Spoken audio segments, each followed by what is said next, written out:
E aí, pessoal, tudo bem com vocês? Esse vídeo está sendo patrocinado pelo Leandro, que não pode fazer a aula dele, e ele vai ser sobre um monte de coisa. Quando eu digo que esse vídeo vai ser sobre um monte de coisa, é porque ele vai ser sobre um monte de coisa mesmo. Eu vou misturar um monte de sinapses aqui, porque eu tô há 2 semanas tentando fazer vídeos específicos e nunca consigo. Então, eu simplesmente vou falar o que ocorre na minha cabeça, então entendam como esse vídeo é como sinapses sobre vídeos que poderiam existir. Eu, eu queria fazer um vídeo com vocês aqui sobre Nubank, sobre IRB, mas eu tô com medo de ficar estereotipado como alguém que só fala de dinheiro. E não é a ideia. Então eu queria falar com vocês sobre crenças. Crenças. Uma coisa que foi muito marcante na minha vida foi ter ido pro Japão sozinho com 16 anos. Sem falar muito bem o idioma. Na verdade, sem falar praticamente nada do idioma. E ter lidado com um outro país onde as pessoas viam absolutamente tudo de maneira completamente diferente. Lá, de repente, era desrespeitoso você olhar para alguém e não baixar a cabeça. E aqui a gente é educado a nunca baixar a cabeça para ninguém. Lá era falta de educação entrar com um sapato dentro de casa, mas não era falta de educação chupar macarrão. Então eu cheguei lá no inverno e no primeiro dia em que eu fui comer aquele lamen, aquilo que vocês morrem de vontade de comer porque vocês assistem Naruto, e vocês já viram como que o japonês come macarrão? Que parece que tá fazendo outra coisa. E aquilo pra mim era bizarro, porque isso pra mim era uma coisa muito porca de se fazer, e era uma coisa muito mal educada de se fazer, e de repente as pessoas estavam olhando estranho pra mim porque eu não fazia esse barulho, e aí demorou menos de 2 semanas pra entender que se eu não quisesse ser o centro das atenções ali, eu deveria... Oxi! E... é engraçado porque uma série de crenças que a gente tem aqui, a gente só percebe que a gente tem quando a gente vai para fora. Então, uma série de rituais, eu achei super estranho quando uma pessoa espirrou e eu tive o impulso de dizer alguma coisa para ela e 100% das pessoas que estavam presentes, estávamos em 8 pessoas. Olha que engraçado, isso aconteceu há mais de 20 anos e eu lembro até hoje. Estávamos em mais de 20 pessoas quando uma pessoa espirrou pela primeira vez. Não, estávamos em 8 pessoas há mais de 20 anos quando uma pessoa espirrou. E eu fiquei no impulso de dizer saúde, mas eu não sabia falar isso em japonês. Então o que eu fiz? Eu falei, eu vou olhar para as outras 6 e vou repetir o que as outras 6 falarem. E as 6 pareciam não ter escutado o espirro. E eu falei, ué, não, pera... e a pessoa acabou de espirrar, vocês não vão falar nada. E ela espirrou de novo. E aí as pessoas fizeram cara de paisagem de novo. E aí eu entendi que no Japão, quando as pessoas espirram, você ignora. E se a pessoa espirra muito, aí você fala, daijoubu desu ka? Kaze? E tá tudo bem aí? Você tá gripado? Ah, que merda, né? Você tá gripado. E aí se a pessoa continua espirrando, aí você nunca mais toca no assunto. Porque você já demonstrou preocupação uma vez, você não vai fazer isso de novo, porque senão você vai deixar a pessoa desconfortável. Então você ignora completamente isso.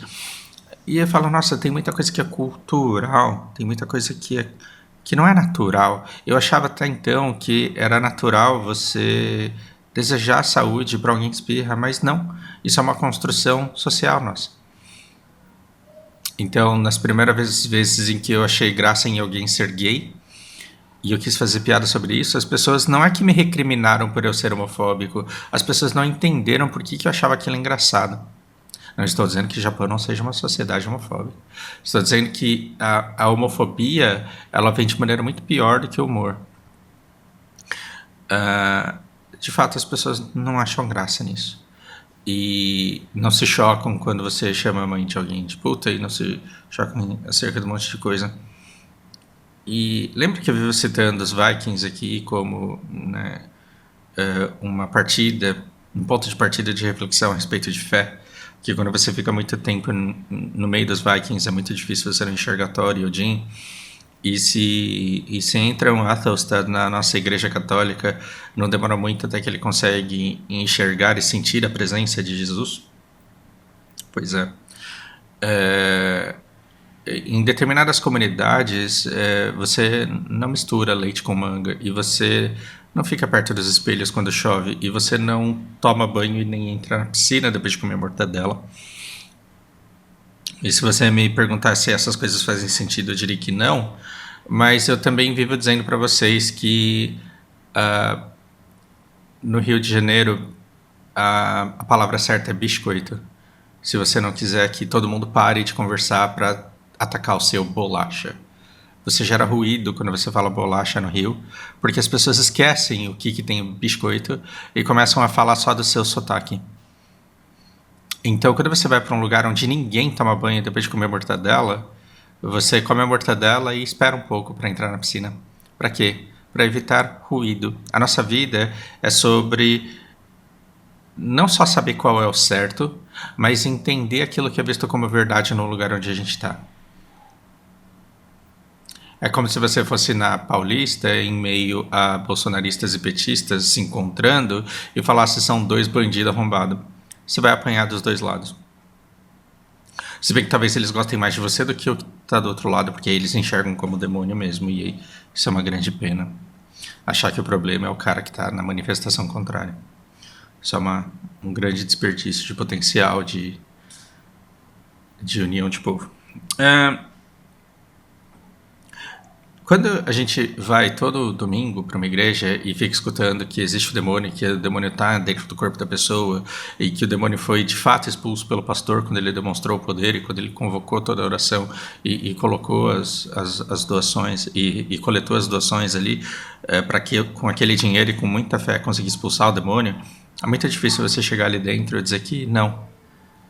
E quando a gente vai para uma igreja uma vez por semana e fica escutando durante 1 hora determinados dogmas com um grupo de pessoas muito grande, é muito difícil você achar que aquilo de repente não é mais verdade. E aí você deve estar me perguntando o que raios a feiosa da Winona Ryder e a jovenzíssima Sandra Bullock estão fazendo aqui no meu plano de fundo enquanto eu falo sobre isso. Se ir para a igreja uma vez por semana e ficar escutando um culto onde determinados dogmas são empurrados para você como se fossem verdade, causam uma crença coletiva em alguma coisa, em uma massa, que simplesmente não vai ser apagada com facilidade. O que acontece se ao longo de décadas, estou falando aí de década de 70, 80, 90... e possivelmente 2000, embora seja até hoje, só que essa força está se perdendo, porque a gente está entrando numa fase meio esquisita da nossa história. Imagina você ficar durante os anos 80 e 90, durante 30 anos aí, colocando na cabeça das pessoas, todo fim de semana, porque todo fim de semana era a época de ou assistir Supercine, ou cinema em casa, ou então alugar fitas VHS para assistir. E o que as pessoas estavam fazendo? Elas estavam dizendo, eu não sou otário, eu não vou para a igreja porque na igreja ficam falando coisa que eu não acredito. Talvez não seja o seu caso, mas é o caso de muita gente. Então, eu vou assistir filmes porque eles têm muito mais a me oferecer, eles têm muito mais realidade, eles têm muito mais informação, e eu vou me preparar muito melhor para esse mundo, estudando inglês com esse filme e entendendo o que existe e o que poderia existir, o que pode haver no mundo. Eu vou ser levado, estimulado a pensar. Sim, agora imagina você ficar 20 anos com pessoas colocando determinados estereótipos dentro da sua cabeça. E que estereótipos são esses? Que crenças são essas? Cada filme vai ter a sua história bonitinha. Cada filme... E aqui a Winona Ryder, ela simboliza... Porque Stranger Things é um resgate de tudo aquilo que é mais saudoso pra gente da época de 80 e 90. Quem se apaixonou por Stranger Things na primeira temporada... Ou essa nova geração, porque essa série serve pra ela. Mas pra quem é mais velho... É porque a pessoa se sentiu assistindo a Sessão da Tarde. Ela lembrou de Goonies, ela lembrou de Ghostbusters, ela lembrou de uma série de coisas que a fazem pensar na infância e determinados clichês e determinados elementos. E durante 20 anos, o que foi pregado para eles? Que não só os Estados Unidos eram um país soberano, mas ele era composto de gente muito foda. individualmente muito foda. E que todo mundo poderia estar enganado, mas uma pessoa com muita convicção e devidamente estimulada seria capaz de vencer toda a sociedade. Isso é uma estupidez. Isso é uma estupidez. Mas é uma estupidez pregada filme após filme, seriado após seriado, ao ponto de, quando eu chego pra você e digo que isso é uma estupidez, você fala, não, pera, toma no cu, cara. Por que você acha estúpido isso? Então vamos lá. Durante 2 décadas você assistiu filmes que só conseguiam financiamento de Hollywood, se obedecessem a determinados clichês, e esses clichês lentamente colocaram na sua cabeça que os Estados Unidos inteiro pode estar errado, que o mundo inteiro pode estar errado, mas se uma pessoa é devidamente instruída e estimulada, essa uma pessoa sozinha pode mudar o mundo. E isso é uma estupidez. Mas você foi levado a acreditar nisso. E quando eu digo que é estupidez, você se incomoda. Você fala, você está me chamando de estúpido? Porque talvez você acredite nisso e eu esteja indo contra uma crença sua que te causa desconforto quando eu te chamo de estúpido. Não estou chamando você de estúpido, mas você se sente chamado de estúpido quando eu digo que você acredita numa estupidez. Mas eu vi vários filmes assim, o Schwarzenegger, o Stallone, os Estados Unidos inteiro estava errado, mas o Rambo, os Estados Unidos inteiro estava errado, mas o Will Smith, os Estados Unidos inteiro estava errado, mas o Tom Cruise, os Estados Unidos inteiro estava errado, mas aquele cara que fez o 007, que eu esqueci o nome, e que é britânico, mas o filme é americano. E aí você cresce pensando no meio do monte de narrativa de herói, pensando quando é que vai chegar a minha vez. É que eu não tive o caos, mas se o caos acontecesse eu estaria pronto. É que não tem alienígena, se tivesse eu seria famoso. Porque eu só não fui estimulado até hoje, porque a Winona Ryder, o Will Smith, o Tom Cruise e todos esses caras aqui no começo do filme, eles eram zero à esquerda. O Harry Potter era um bostinha. O Frodo era um bostinha. Eu sou um bosta, mas é porque eu não fui estimulado ainda. E um dia talvez eu vire o cara. Mas a coisa ela vai mais longe do que isso.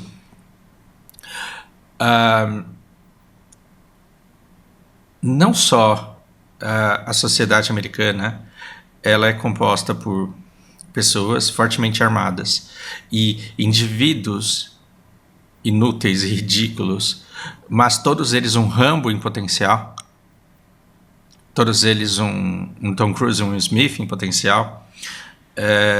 Não só isso, mas os russos são um bando de imbecis. E o Stranger Things, ele te mantém entretido com o One, com o Vecna, com a Eleven, com a trama, com os romancezinhos, e ele escancara um estereótipo na sua cara e te chama de imbecil, porque você olha para aquilo e você fala, mas é normal, eu passei a minha infância inteira assistindo isso. O que é normal? A Winona Ryder, atendente de mercadinho, fumante compulsiva, mãe, tem um crush. E um dia ela descobre que esse crush que sumiu tá na Rússia. E ela fala, vou lá buscar ele. E o que ela faz? Ela pega um avião, vai para Alasca, conhece um russo corrupto, que conhece um outro russo corrupto, e aí eles atravessam pelo Alasca e chegam na Rússia e eles veem uma prisão de segurança máxima e falam assim, o meu crush está lá dentro, eu vou entrar lá e vou tirar o cara. Aí eles tiram o cara, fogem do lugar, e de repente eles descobrem que o lugar onde eles gostariam de estar é lá dentro. E aí eles falam assim, a gente já fugiu desse lugar aí, a gente vai entrar lá de novo. E entram pela porta da frente quebrando tudo. E você olha aqui e fala, mão da porra, mulherão da porra. E você não pensa que os russos eles foram a sua vida inteira colocado para você como pessoas extremamente dedicadas, extremamente duronas, extremamente sofridas, extremamente militarizadas, porém burras e corruptas, porque basta que você se esforce um pouco e você vai achar alguém para se vender, para te colocar lá dentro, e você vai encontrar as pessoas boas de verdade, que são aquelas que se voltam contra a Rússia, e você com seu ímpeto americano vai conseguir destruir uma fortaleza e uma prisão de segurança máxima, onde aliás eles não só têm presos, mas experimentos científicos e onde estão os armamentos mais pesados do país. Uma dona de casa, tudo bem que é a Winona Ryder, porque tá afim de um cara, ela consegue entrar lá e tacar esse terror todo. E aí comece a pensar nos filmes Armagedon, nos filmes Não Olhe Pra Cima, onde você sempre tem uma equipe russa, mas ela... E aí a sua equipe é o Bruce Willis tentando matar o genro com um monte de cara problemático drogado, e aí os caras falam, não, a gente vai explodir aquela porra daquele asteroide. E aí uma equipe russa extremamente treinada, ela parte mais ou menos no mesmo momento, só que ela explode. Né? Então, um excêntrico Elon Musk gringo quer partir o meteoro exatamente no momento em que ele quer poder extrair os recursos lá. E aí uma outra equipe super competente parte, mas ela também falha. Por quê? Porque ela é russa. E aí você olha para tudo isso e você fala assim, cara, é assim mesmo os negócios. E você não se sente chamado de burro, porque todas as pessoas que estão à sua volta também encontram alguma razão e algum sentido naquilo. Eu estava num podcast com o Lucas na semana passada e eu falei, imagina um mundo inverso onde a propaganda passa a ser russa e os russos eles começam a falar do russo que entrou sozinho nos Estados Unidos, invadiu o Pentágono e depois saiu de lá quebrando tudo. E aí o Lucas, ele com a maior naturalidade do mundo e de forma completamente impulsiva, ele fala assim, né, os russos eles não seriam tão estúpidos de achar graça num negócio desse. E aí eu parei para pensar e falei, cara, o americano e o brasileiro que paga pau pro americano, ele não só acha graça, como ele acha que aquilo é viável. Por quê? Porque ele ficou o tempo inteiro vendo aquilo. Por isso que quando eu quero fundar uma nova religião, se eu falo que quero abrir uma igreja para enganar um monte de gente, porque agora eu quero um dízimo de 30%. É 10% que Deus pede e 20% porque você quer realmente ser salvo. Então, eu quero fundar uma igreja. Qual é o melhor ponto de partida para essa igreja? O melhor ponto de partida para essa igreja é eu falar, Deus nos enviou um Salvador, que nasceu através de uma virgem, que foi profetizado, que é da linhagem de homens que, com a ajuda de Deus, separaram o Mar Vermelho para libertar o seu povo, na Idade Média teve seus representantes e essa linhagem e esse conhecimento ele veio até nós, só que esse conhecimento ele foi deturpado e caiu na mão de bispos macedos que começaram a usar a palavra de Deus para o pecado, mas agora não, agora eu vou usar para o bem para o qual a palavra de Deus de fato foi escrita e trazida até nós. O que eu estou fazendo? Eu estou criando uma nova religião que ataca as pré-existentes, mas que se apropria dos seus símbolos. Porque quando eu digo para uma pessoa que eu adoro um Deus que lançou 10 pragas no Egito, que separou o mar, que salvou uma família abençoada do dilúvio, que mandou o próprio filho para sofrer e sacrificar a sua vida por nós. Quando eu resgato elementos da sua crença, eu tenho uma maior probabilidade de te trazer para mim, porque talvez você esteja insatisfeito na igreja onde você está indo. E é por isso que você tem igrejas neopentecostais, você não tem outras igrejas. Porque se eu digo que eu adoro um Deus que um dia separou duas montanhas e que fez nascer uma vaca de um elefante, e essa vaca, ela conversou com pessoas, não como a sarça ardente faz, mas como uma vaca, e através dela o poder de Deus se manifestou, você vai olhar para mim e vai falar, que você é retardado, você é doente, de onde você tirou essa merda? Então, é engraçado que coisas absurdas, repetidas infinitamente, não estou falando de religião aqui, estou falando da minha nova religião, estou falando coisas absurdas, repetidas infinitamente, elas atingem pessoas que quando acreditam naquilo validam a crença um dos outros, e aí é natural você acreditar em coisas absurdas. Quando você pega a mangueira e coloca o dedo e começa a sair aquele gotejado num jato de pressão e você coloca contra a luz do sol, a luz refletida na água, ela divide a luz e gera ali um arco-íris. Aquilo é um arco-íris, é como os nossos olhos captam a luz. ao efeito dos nossos olhos. Mas quando você diz, geração após geração, que aquele arco-íris é Deus prometendo para o homem que nunca mais vai matar todos os afogados, exceto 8, isso ganha uma força de verdade em que a crença das pessoas faz com que seja impossível que você diga para elas que o arco-íris é uma coisa que você faz com luz e água. Quando você vê um arco-íris, é porque está só onde você está, mas em algum lugar está chovendo. Em algum lugar está chovendo de maneira que você vê a luz do sol refletida nessas gotas. Não é estranho que geralmente você veja o arco-íris quando já choveu, acabou de chover, ou quando está chovendo em algum lugar, porque você vê que o céu lá não está tão claro, porém o sol ainda brilha. Pois é.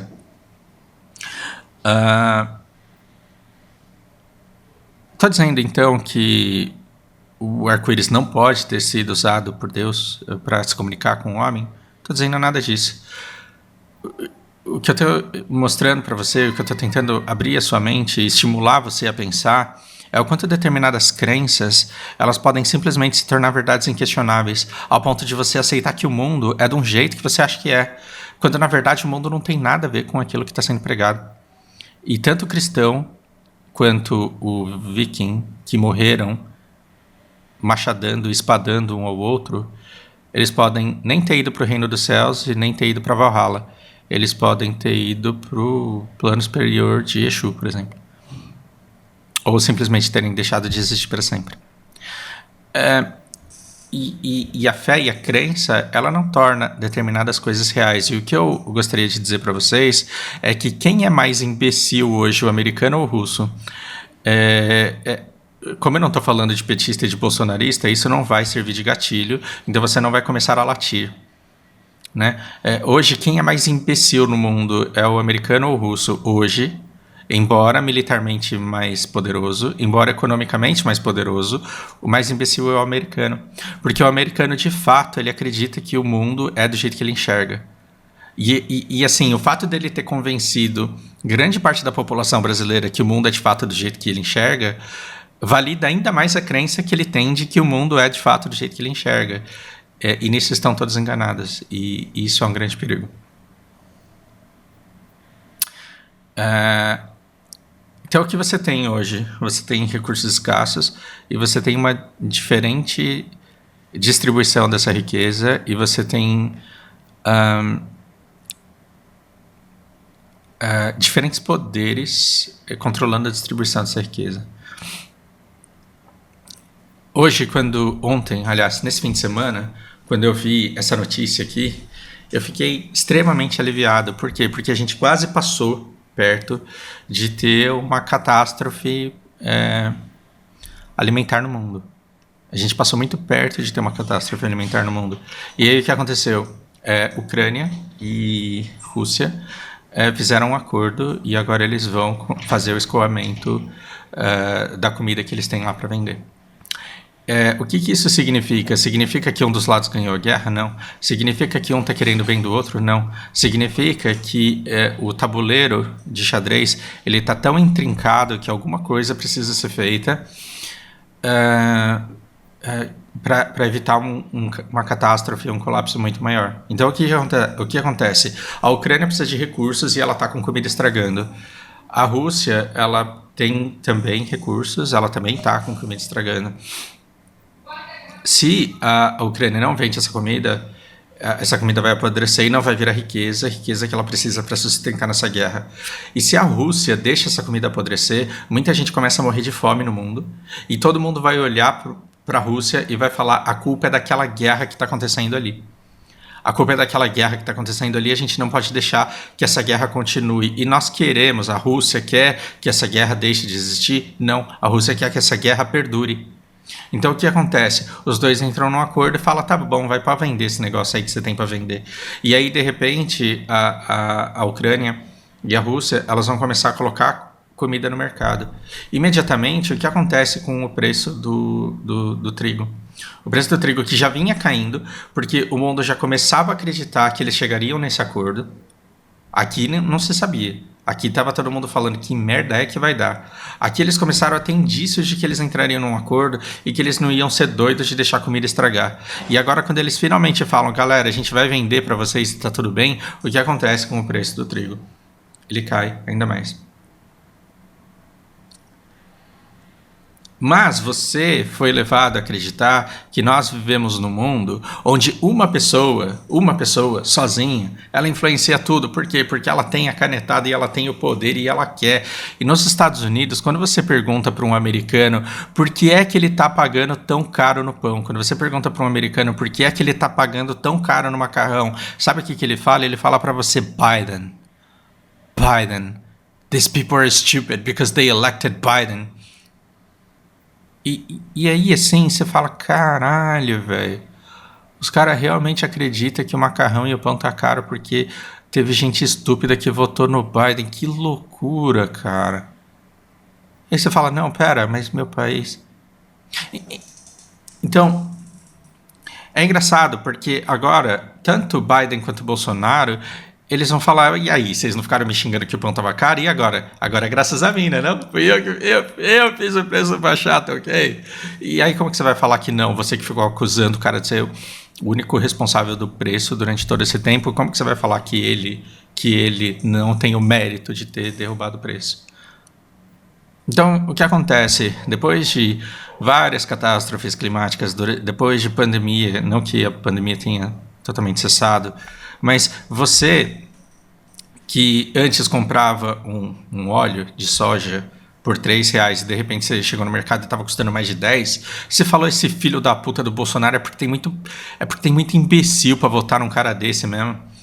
E você se cegou completamente ao fato de que depois de pandemia, guerra, escassez de recursos, o combustível do trator que faz a colheita da soja sendo muito mais caro, você não percebe que esse risco todo fez com que as pessoas se antecipassem e falassem, não, eu quero fazer estoque desse negócio aqui.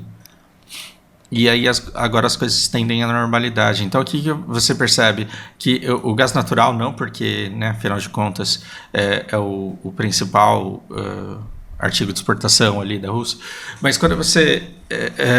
o gás natural é o que mais é relevante para a Europa e deu interscâmbio.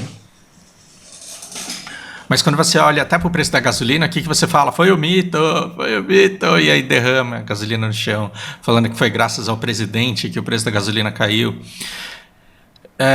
O que você percebe? Talvez esse ciclo de desgraça que a gente está vivendo, ele esteja perto do fim, não porque Bolsonaro isso, porque Lula aquilo, mas porque dois países que estão em guerra descobriram que é melhor para os dois que eles normalizem um pouco a situação dos commodities no mundo, para que pessoas não morram de fome e que menos pessoas queiram intervir na desgraça que eles estão fazendo. O que você percebe que ainda está muito alto? Durante um tempo o trigo estava tão caro que não compensava você comprar macarrão na sua casa porque você não economizava dinheiro, e talvez isso não seja verdade para os próximos meses.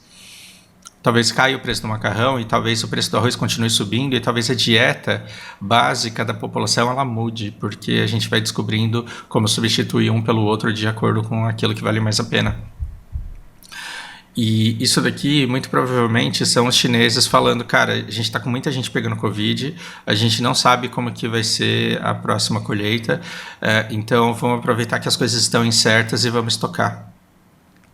Sabe quando foi a última vez que o arroz esteve tão caro assim? Foi da última vez que teve pandemia? Foi da última vez que teve guerra? Não. Foi na crise do subprime. O que aconteceu em 2008? Em 2008, Lehman Brothers, AIG... houve aquela desgraça toda, né? A gente começou a escutar a expressão too big to fail. As ações derreteram, então todo mundo que tinha ações acordou no dia seguinte e falou, cara, eu tenho 10% da grana que eu tinha ontem.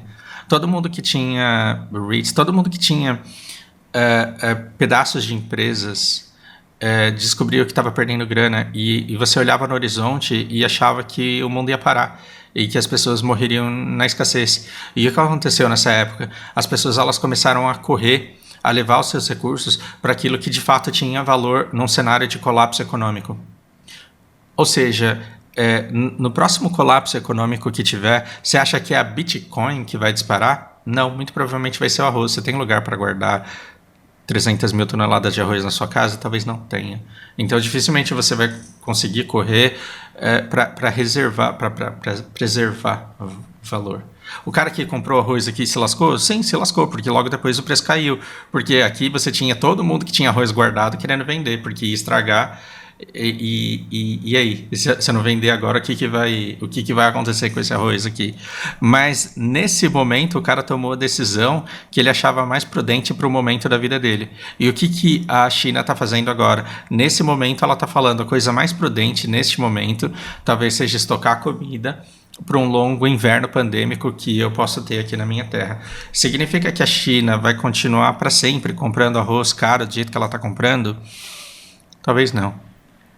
E a hora que encherem os estoques, se não houver nenhuma catástrofe e se eles tiverem uma boa colheita, vai faltar espaço para eles guardarem arroz. E aí, nesse cenário, o que pode acontecer? Esse preço ele pode começar a cair. E aí, o que você pode escutar daqui a 1 ano? Daqui 2 anos? O Lula falando assim, graças a mim, no meu governo, o arroz caiu pela metade do preço, tá ok? E aí você fala, caralho, esse é o meu presidente, porra. Então, da próxima vez que você quiser ser uma pessoa bem informada, não vá para Globo, não vá para My News, não vá para 247, não vá para um canal que está te segurando ali, tentando fazer votar numa pessoa. Talvez as casas de recomendação financeira, elas sejam as mais confiáveis hoje em dia. E eu digo isso porque elas já estão sendo pagas por você para te dar informação de investimento de qualidade, transparente e precisa, e não estão sendo pagas por alguém que quer que você pense de determinada forma para agir de alguma forma. Como vocês perceberam, eu fui gankado pelo João Vitor, porque eu me perdi no vídeo e me empolguei demais com ele. E agora que acabou a aula dele, eu estou cheio de coisa para fazer. Então, espero do fundo do coração que essa conversa tenha sido útil, tenha feito você pensar que muitas das certezas que você tem na vida talvez não sejam tão certas assim. Eu estava conversando com uma das minhas alunas e ela achou um absurdo eu estar estudando chinês. Ela falou, mas por que caralhos você está estudando isso?